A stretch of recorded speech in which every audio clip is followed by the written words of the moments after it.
இப்போ ரீசெண்டாக அகமதாபாத்தில் ஒரு மிகப்பெரிய கொடூரமான ஃப்ளைட் கிராஷ் ஒன்று நடந்துச்சு. இந்த ஃப்ளைட் கிராஷை பற்றி பேசாதவங்க யாரும் இல்லை, நம்ம எல்லாத்துக்கும் கண்டிப்பாக தெரிஞ்சிருக்கும். ஆனால் இந்த ஃப்ளைட் கிராஷ் இந்தியாவில் இப்போ தான் ஃபர்ஸ்ட் தடவை நடக்குதான்னு கேட்டிங்கன்னா, அதுவும் இந்த ஏர் இந்தியா ஃப்ளைட்டில் வந்து இதுதான் ஃபர்ஸ்ட் தடவை இந்த மாதிரி கிராஷ் நடக்குதான்னு கேட்டிங்கன்னா அதுதான் கிடையாது. நம்ம ஹிஸ்ட்ரியை கொஞ்சம் எடுத்து பார்த்தோன்னு வச்சுக்கோங்களேன், இந்தியன் ஏர்லைன்ஸ் ஹிஸ்ட்ரியை, அதில் அடிக்கடி இந்த மாதிரி ஏகப்பட்ட ஃப்ளைட் கிராஷ் நடந்துகிட்டு தான் இருக்குது. எல்லாரும் சொல்லுவாங்க இந்த ரோட் டிரான்ஸ்போர்ட் சிஸ்டம்லாம் இருக்குதுல்ல, பஸ் காரு, இந்த மாதிரி நம்ம டிராவல் பண்ணி போறதோட ஃப்ளைட்ல போறது ரொம்ப சேஃபஸ்டான ஜெர்னி, சேஃபஸ்டான டிரான்ஸ்போர்ட். அதுல இந்த மாதிரி ஆக்சிடென்ட் நடக்கிறது ரொம்ப கம்மி அப்படின்னு சொல்லுவாங்க. ஆனா ஃப்ளைட்லயும் கிட்டத்தட்ட ஃப்ரீக்வெண்டா அடிக்கடி வந்து ஆக்சிடென்ட்ஸ், இந்த மாதிரி கிராஷஸ் நடந்திருக்குது. அந்த மாதிரி மிகப்பெரிய கொடூரமான ஒரு 9 ஃப்ளைட் கிராஷை பத்தி தான் இன்னைக்கு வீடியோல நான் சொல்ல போறேன். வாங்க வீடியோக்குள்ள போலாம். Hello everyone, this Yasar. Welcome to Yasar speaks.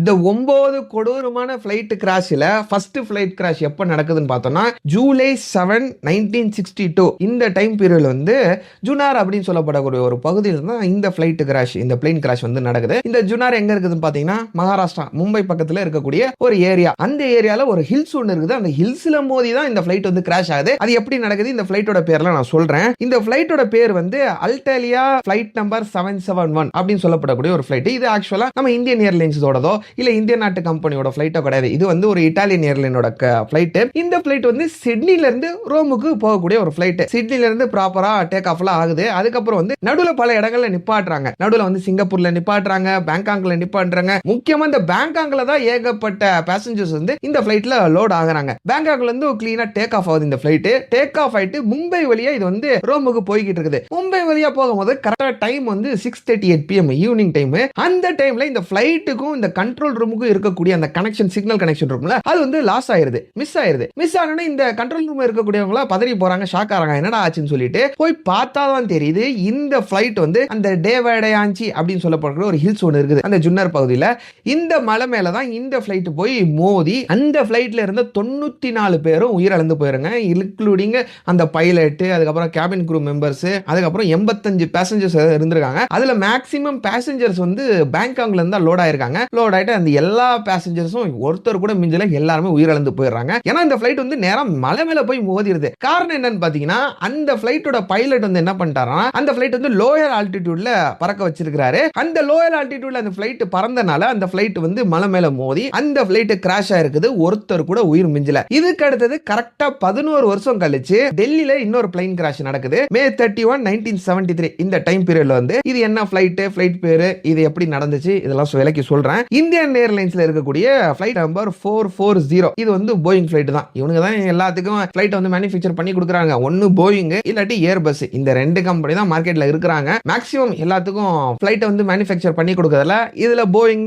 737 இந்த ஃப்ளைட் தான் கிராஷ் ஆயிருது. இது எப்படி கிராஷ் ஆகுதுன்னு பாத்தீங்கன்னா, இதுவும் ஒரு ப்ராப்ளம் இல்லாம சென்னையில இருந்து கரெக்டா டேக் ஆஃப் ஆயிருது. சென்னையில இருந்து டேக் ஆஃப் ஆகி இது வந்து டெல்லியில லேண்ட் பண்ண போது, லேண்ட் பண்ணும்போது என்ன ஆகுதுன்னு பாத்தீங்கன்னா, அந்த ரன்வேல அந்த ஏர்போர்ட்ல வந்து ஒரு சூறாவளி போல ஒரு மிகப்பெரிய கொடூரமான காத்து ஒண்ணு அடிக்குது. காத்து அடிச்சுன்னு என்ன ஆகுதுன்னா, அங்க வந்து அந்த காக்பிட்டுக்கு முன்னாடி இருக்கக்கூடிய அந்த கிளாஸ் எல்லாம் ஃபுல்லா டஸ்ட் வந்து மறைச்சிருது. டஸ்ட் மறைச்சனால இந்த பைலட்டுக்கு வந்து ஒரு கிளியரான வியூ தெரியல, அந்த ரன்வேல வியூ தெரியல. இந்த பைலட்டும் குத்து மதிப்பா ரன்வேல வந்து இறக்கிறாரு ஃப்ளைட். இறக்குனதுக்கு அப்புறம் என்ன ஆகுதுன்னா, வியூ தெரியாதனால அந்த ரன்வே தாண்டி ஒரு ஹை வோல்டேஜ் ஒரு போல் ஒன்னு இருக்குது, எலக்ட்ரிக் போல் ஒன்னு இருக்குது. அந்த போல் மேல போய் இந்த ஃப்ளைட் இடிச்சிருது. இடிச்சதுல கிட்டத்தட்ட 48 பேர் உயிரிழந்துறாங்க. இதுல முக்கியமா என்ன நடக்குதுன்னு பாத்தீங்கன்னா, அங்க வந்து இந்த டெல்லிக்கு முக்கியமான பொலிட்டிக்கல் பார்ட்டி லீடர்ஸ் எல்லாம் வராங்க. காங்கிரஸ் பொலிட்டிக்கல் பார்ட்டி லீடர்ஸ், மத்த பொலிட்டிக்கல் பார்ட்டி லீடர்ஸ் எல்லாம் அங்க வந்திருக்காங்க. அதுல பெரிய பெரிய பொலிட்டிக்கல் பார்ட்டி லீடர்ஸும் காலி ஆயிட்டாங்க. அதுல 48 பேர் உயிரிழந்துட்டு 17 பேர் மட்டும் உயிர் பொழைக்கிறாங்க. இது ஒரு கொடூரமான சம்பவம் இந்த ஏர்லைன்ஸ் ஹிஸ்டரியிலேயே. அதுக்கப்புறம் கரெக்டா இன்னொரு 5 வருஷம் கழிச்சுங்க, இது வந்து 11 வருஷம், இப்போ வந்து 5 வருஷம் கேப்ல இன்னொரு ஃபிளைட் ஆக்சிடென்ட் நடக்குது. இது எப்ப நடக்குதுன்னு பாத்தீங்கன்னா, ஜனவரி 1, 1978. ஜனவரி 1ங்க, புது வருஷம், அப்பதான் புதுசா வருஷம் பிறந்திருக்கு. அந்த டைம்ல இந்த கிராஷ் நடந்திருக்கு பாருங்களேன். இது வந்து எங்க நடக்குதுன்னு பாத்தீங்கன்னா பாம்பே டு துபாய்க்கு போகக்கூடிய ஃபிளைட் நம்ம அரேபியன் சீல தான் இந்த ஃபிளைட் வந்து கிராஷ் ஆகுது. என்னன்னு சொல்லிட்டு தெளிவா சொல்றேன். அண்ட் இன்னொரு முக்கியமான விஷயம் என்னன்னு பாத்தீங்கன்னா இந்த ஃபிளைட் வந்து இப்ப ஆக்சிடென்ட் ஆச்சு, இப்ப கிராஷ் ஆச்சுல ஏர் இந்தியா ஃபிளைட், அதே ஏர் இந்தியா கம்பெனியோட ஃபிளைட் தான். இந்த ஃபிளைட்டோட நம்பர் வந்து 855. இந்த ஃபிளைட்டுக்கு இன்னொரு பேர் கூட இருக்குது, எம்பரர் அசோகா அப்படின்னு சொல்லப்படக்கூடிய ஃபிளைட். இதுக்கும் ஆப்வியஸ்லி போயிங் தான். போயிங்கோட நம்பர் பாத்தீங்கன்னா 747 இவங்க தான் சப்ளை பண்ணிருக்காங்க. இந்த ஃபிளைட் வந்து மும்பைல இருந்து டேக் ஆஃப் ஆகுதுங்க. மும்பை டு துபாய்க்கு போக கிளம்புது, மும்பைல இருந்து டேக் ஆஃப் ஆகுது. டேக் ஆஃப் ஆன அந்த டைம்லயே இந்த ஃபிளைட்ல ஒரு கோளாறு ஆகுது. என்ன கோளாறு ஆகுதுன்னு பாத்தீங்கன்னா இதுக்கும் ஹியூமன் எரர் தான் காரணம், பைலட் தான் காரணம். இவர் வந்து டேக் ஆஃப் ஆன ஒரு சில நொடிகள்லயே அந்த ஃபிளைட் வந்து லெஃப்ட்ல திருப்பிடுறாராம். லெஃப்ட்ல திருப்பினால இந்த ஃபிளைட் வந்து அரேபியன் சீல போய் கிராஷ் ஆயிருது. கிராஷ் ஆனதுல அந்த ஃபிளைட்ல இருந்த ஒருத்தர் கூட மிஞ்சல. அந்த ஃபிளைட்ல 213 பேர் இருந்திருக்காங்க, இன்க்ளூடிங் பைலட், கேபின் க்ரூ எல்லாம் சேர்த்து. அந்த ஃபிளைட்ல ஒருத்தர் கூட மிஞ்சலங்க. இதுவும் ஹியூமன் எரர் தான், இதுக்கும் பைலட் தான் காரணம். அவர் வந்து கரெக்டா கைடன்ஸ் இவருக்கு கிடைக்கல. அவர் வந்து லெஃப்ட்ல வந்து திருப்பிடுறாரு, லெஃப்ட்ல திரும்பி அரேபியன் சீல போய் விட்டுறாரு. விட்டு இந்த மாதிரி ஒரு மோசமான சம்பவம் நடந்திருக்குது. இதுக்கு அப்புறம் கரெக்டா ஒரு 10 வருஷங்க, 11 வருஷம், 5 வருஷம், திரும்பியும் ஒரு 10 வருஷத்துல வந்து இந்த ஃபிளைட் கிராஷ் வந்து நடந்திருக்குது. இது எப்ப நடக்குதுன்னு பாத்தீங்கன்னா அக்டோபர் 19, 1988. இந்த டைம்ல வந்து அகமதாபாத்ல தான் நடக்குது. இப்பதான் அகமதாபாத்ல ஒரு கிராஷ் நடந்திருக்குது. அந்த டைம்ல அகமதாபாத்ல ஒரு கிராஷ் நடந்திருக்குது. இந்த ஏர்லைனோட பேர் பாத்தீங்கன்னா நம்ம இந்தியன் ஏர்லைன் தான். Flight number 113. இந்த ஃபிளைட் வந்து மும்பை டு அகமதாபாத் கிளம்புது. ஆக்சுவலா இது வந்து லோக்கல் ஃபிளைட், இன்டர்நேஷனல் ஃபிளைட் கிடையாது. பக்கத்துல லோக்கல்னு சொன்னாலும் ரொம்ப பக்கம் அகமதாபாத்தும் மும்பையும். இது வந்து மும்பைல இருந்து கிளம்புதுங்க. மும்பைல இருந்து ப்ராப்பரா கிளம்புது. அங்க இருந்து எந்த ஒரு பிரச்சனையும் இல்ல, ப்ராப்பரா டேக் ஆஃப் ஆகுது. டேக் ஆஃப் ஆயிட்டு கரெக்டா ஒரு 6:20 AM காலையில இந்த ஃபிளைட் வந்து அகமதாபாத்ல லேண்ட் ஆகுது. ஆக்சுவலா இந்த ஃபிளைட் வந்து ஒரு 15 நிமிஷம் 20 நிமிஷம் இதை லேட்னு சொல்றாங்க. லேட்டா தான் இது வந்து லேண்ட் ஆகுது. லேண்ட் ஆகும்போது என்ன ஆகுதுன்னு பாத்தீங்கன்னா இந்த ஃபிளைட்டுக்கு முன்னாடி வந்து ஃபுல்லா புகைமூட்டை வந்து இந்த காக்பிட் முன்னாடி இருக்கக்கூடிய அந்த கிளாஸ் வந்து அடைச்சுக்குது. ஃபுல்லா ஃபாகா ஃபார்ம் ஆயிக்குது. மழை வேற பெய்யுது அந்த டைம்ல. அந்த ஃபாக் வந்து ஃபார்ம் ஆனனால அந்த பைலட்டுக்கு வந்து கிளியரான வியூ தெரியல. கிளியரான வியூ தெரியாதனால இந்த பைலட் என்ன பண்றாருன்னா ரன்வேல லேண்ட் பண்ணிடுறாரு. லேண்ட் பண்ணி ரன்வேவை தாண்டி பக்கத்துல ஏதோ மரங்கள் இருக்குது, அந்த மரங்கள் மேல போய் இந்த ஃபிளைட்டை விட்டுறாரு. விட்டதுல அந்த ஃபிளைட் கிராஷ் ஆகி கிட்டத்தட்ட 133 பேர் உயிரிழந்து போயிடுறாங்க. இதுல மொத்தமா 155 பேர் டிராவல் பண்றாங்க. 2 பேர் உயிர் பொழைச்சு 133 பேர் உயிரிழந்துடுறாங்க. இது ஒரு மோசமான சம்பவம். இது ஒரு ஹியூமன் எரர் தான். கிளைமேட் தான் காரணம் சொல்லிடலாம். ஆனாலும் இருந்தாலும் இதுக்கு வந்து கையை யாரை காட்டுறாங்கன்னா பைலட்ஸ் தான் காட்டுறாங்க. அவங்க தான் ப்ராப்பரா ஹேண்டில் பண்ணல. அப்படி ஃபாக் ஃபார்ம் ஆச்சுன்னா எதுக்கு லேண்ட் பண்ணணும் அப்படின்னு சொல்லிட்டு எல்லாரும் பைலட்ஸ் தான் சொல்லிட்டு இருக்காங்க. இதுவும் ஒரு ஆக்சுவலா ஹியூமன் எரர் தான். இதுக்கப்புறம் 2 வருஷத்துல ஃபர்ஸ்ட் 11 வருஷம், 5 வருஷம், இப்போ வந்து 2 வருஷத்துல இன்னொரு ஃபிளைட் கிராஷ் நடக்குது. இது எப்ப நடக்குதுன்னு பாத்தீங்கன்னா February 14, 1990 அன்னைக்கு. இது வந்து இப்ப நம்ம வந்து மும்பை பார்த்தோம், டெல்லி பார்த்தோமா, இது வந்து சவுத் சைடுல நடக்குது. அது நார்த், இது வந்து சவுத் சைடுல பெங்களூர்ல ஒரு பிளேன் வந்து கிராஷ் ஆகுது. இந்த பிளேன் யாருதுன்னு பார்த்தோம்னா நம்ம இந்தியன் ஏர்லைன் ஃபிளைட் தான். Flight number 605. இது வந்து ஏர்பஸ்ங்க. இது வரைக்கும் போயிங் ஃபிளைட் தான் ஆக்சிடென்ட் ஆகிட்டே இருந்துச்சு, கிராஷ் ஆகிட்டே இருந்துச்சு. இது வந்து ஏர்பஸ் மேனுஃபேக்சர் ஆன ஃபிளைட், ஏர்பஸ் A320. இந்த ஃபிளைட் வந்து மும்பைல இருந்து கிளீனா டேக் ஆஃப் ஆகுது. மும்பை டு பெங்களூர் வருது. மும்பைல இருந்து கிளீனா டேக் ஆஃப் ஆன ஃபிளைட் என்ன ஆகுதுன்னு பாத்தீங்கன்னா இங்க பெங்களூர் ஏர்போர்ட் கிட்ட நெருங்கிருச்சுங்க. பெங்களூர் ஏர்போர்ட் வந்து இந்த 1990 பீரியட்ல எங்க இருந்துச்சு பார்த்தோம்னா HAL அப்படின்னு சொல்லப்படக்கூடிய ஒரு ஏரியால இருந்துச்சு. ஓல்ட் ஏர்போர்ட் அப்படின்னு சொல்லுவோம். அங்க வந்து இருந்துச்சு. இப்போ வந்து இந்த ஏர்போர்ட் வந்து தேவநெல்லி பக்கம் மாத்திட்டாங்க. கெம்பேகவுடா இன்டர்நேஷனல் ஏர்போர்ட் சொல்லிட்டு பேரை வந்து ரீபிராண்ட் பண்ணி ஏரியாவும் மாத்திட்டாங்க. அந்த HAL ஏர்போர்ட்டுக்கு லேண்ட் ஆகிறதுக்கு கீழே அந்த லேண்டிங் எல்லாம் எடுக்கிறாங்க. லேண்ட் பண்ணும்போது என்ன ஆகுதுன்னா இந்த ஃபிளைட் லோயர் ஆல்டிடியூட்ல பறந்தனால இங்க வந்து கோல்ஃப் கார்டன் ஒன்னு சொல்லுவாங்க. கர்நாடகா கோல்ஃப் கிளப் அப்படின்னு சொல்லப்படக்கூடிய ஒரு ஏரியால வந்து இந்த ஃபிளைட் வந்து முட்டினால லேண்டிங் ஆகிறதுக்கு முன்னாடி இந்த ஃபிளைட் வந்து இடிச்சிருச்சு. லோயர் ஆல்டிடியூட்ல பறந்தனால அதுக்கப்புறம் அங்கே அந்த ஃபிளைட் வந்து கிராஷ் ஆகி அந்த ஃபிளைட்ல இருந்து 146 பேர்ல 92 பேர் உயிரிழந்து போயிடுறாங்க. 54 பேர் மட்டும் உயிர் பிழைச்சிடுறாங்க, உயிர் தப்பிடுறாங்க. இதுவும் ஒரு மோசமான சம்பவம். இது வந்து பெங்களூர்ல நடந்திருக்கு, சவுத் சைடுல நடந்திருக்கு.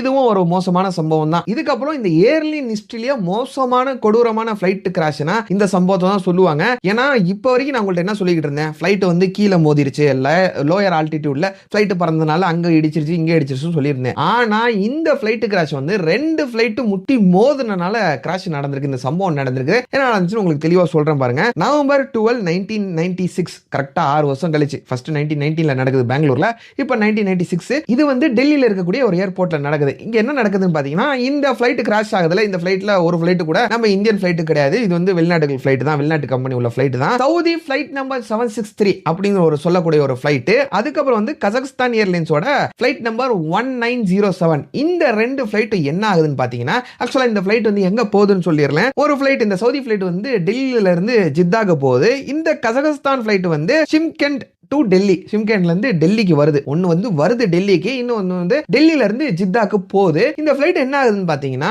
ஒன்னு இங்க இறங்குதுல, அது இறங்குற டைமிங்கும் இந்த ஃபிளைட் பறக்கிற டைமிங்கும் ரெண்டு டைமும் சேமா இருந்திருக்குது. அண்ட் முக்கியமா இந்த ஃபிளைட்ல வந்து என்ன நடக்குதுன்னு பாத்தீங்கன்னா, இந்த ஏடிசி கம்யூனிகேஷன் கொடுப்பாங்கல்ல, இந்த ஃபிளைட் வரலாம், இந்த ஃபிளைட் போலாம்னு சொல்லிட்டு கம்யூனிகேஷன் கொடுப்பாங்கல்ல, அந்த கம்யூனிகேஷன் மிஸ்கம்யூனிகேஷன் ஆனனாதான் இந்த கசகஸ்தான்ல இருந்து வரக்கூடிய ஃபிளைட் டெல்லியில லேண்ட் ஆகுது. இப்படி லேண்ட் ஆகுது. இந்த டெல்லியில இருந்து ஜித்தாக்கு போகக்கூடிய ஃபிளைட் வந்து டேக் ஆஃப் ஆகுது. டேக் ஆஃப் ஆகும்போது இந்த ஃபிளைட்டோட, சவுதியோட ஃபிளைட்டோட லெஃப்ட் விங்கும் இந்த கசகஸ்தான் ஃபிளைட்டோட லெஃப்ட் விங்கும் மோதினதுனால அந்த ஃபிளைட்ல, ரெண்டு ஃபிளைட்ல இருந்த பேசஞ்சர்ஸா இருக்கட்டும், பைலட்ஸா இருக்கட்டும், கோ பைலட்ஸா இருக்கட்டும், கேபின் க்ரூ மெம்பர்ஸா இருக்கட்டும், எல்லாருமே உயிரிழந்து போயிடுறாங்க. மொத்தமா அந்த ஃபிளைட்ல வந்து 349 பேர் இருந்திருக்காங்க. ரெண்டு ஃபிளைட்டும் சேர்த்து மொத்தமா 349 பேரும் உயிரிழந்து போயிருக்காங்க. அந்த அளவுக்கு மோசமான ஒரு கிராஷ் ஒன்று நடந்திருக்கு. ஃபிளைட் இடிச்சிருக்குது. இதுதான் ஏர்லைன் ஹிஸ்டரியிலே மோசமான கொடூரமான ஒரு ஃபிளைட் கிராஷ்னு சொல்றாங்க. அடுத்தது இன்னொரு 4 வருஷத்துல இன்னொரு ஃபிளைட் கிராஷ் ஒன்று நடக்குது. பாருங்க, 11 வருஷமா, திருப்பி 5 வருஷமா, திருப்பி 4 வருஷமா ஒரே ஃப்ரீக்வன்சியா அப்படியே ஒரே பேட்டர்ன்ல வந்து நடந்து போற மாதிரி 10 வருஷம், 5 வருஷம், 4 வருஷம், இது என்ன ஃப்ரீக்வன்சினே தெரியல. அடிக்கடி இந்த மாதிரி ஃபிளைட் ஆக்சிடென்ட் நடந்துகிட்டே இருந்திருக்குது. இது என்ன நடக்குது, எப்ப நடக்குது சொல்றேன் பாருங்க. ஜூலை 17, 2000 இந்த டைம் பீரியட்ல வந்து பட்னால வந்து இந்த கிராஷ் நடக்குது. ஆக்சுவலா இந்த ஏர்லைனோட பேர் பாத்தீங்கன்னா அலையன்ஸ் ஏர்லைன்.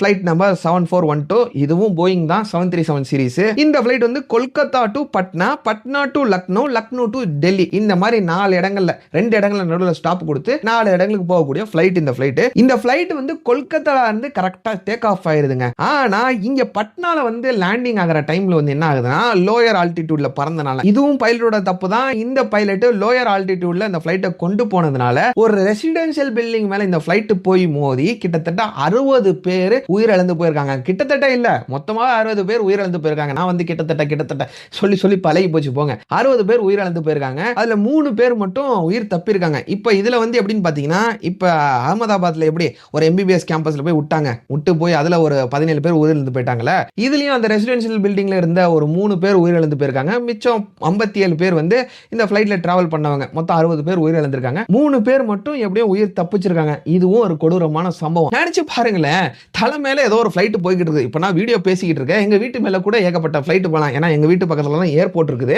எங்க வீட்டு மேல கூட ஃபிளைட் போலாம். திடீர்னு எங்க மேல வந்து ஃபிளைட் விழுந்துருச்சுன்னா எங்களுக்கு எப்படி இருக்கும்? Life is so அன்பிரெடிக்டபிள்ங்க.